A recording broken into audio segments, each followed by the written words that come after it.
Yau mun wayi gari da tun daga ranar Asabar da safe sai muka wayi gari da wasu abubuwa wasu maganganu jita-jita.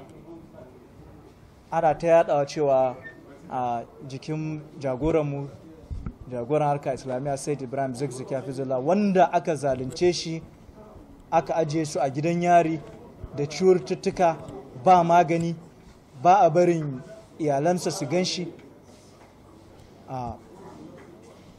Ake yada wai jikin shi ya yi tsanani ko kuma wani abu da ya fi haka din. Saboda haka suka ta yada wannan maganganun, kuma aka je ɗansa ya je ya duba ya gansu, ya ga suna nan da rayuwansu, amma suna nan yadda aka san cewa ba su da lafiya, cewa duk jikinsu akwai harbi, akwai burabusan harsasai sama da 55 a jikin shi, wanda suke haifar masa da matsanancin hawan jini, suke haifar masa da zafin jiki. Akwai harbi a idonsa wanda ido ɗayan ma baya gani, akwai harbi a hannunsa da kafansa.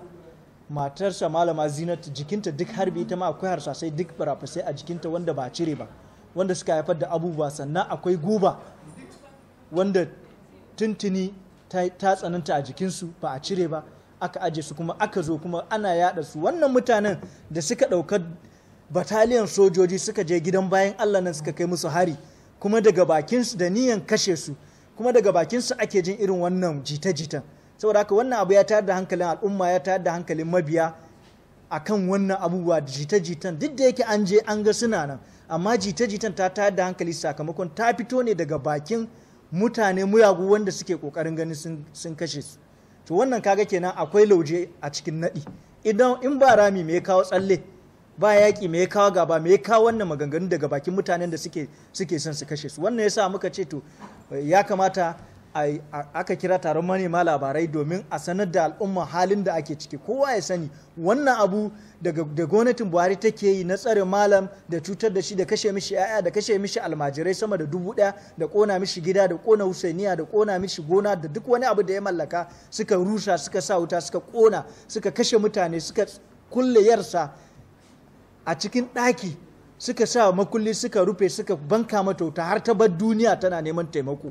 Wannan cin mutunci da cin zarafi na bil'adama da suka yi bai ishe su ba, kuma suna yunkurin kisa. Suka tona rami, suka binne gawarwakin mutane sama da 1000, wasu ma da ransu an kona su basu mutu ba, suna da rai, suna faɗa cewa da raina. Wannan mutane suka sa ƙasa suka rufe su.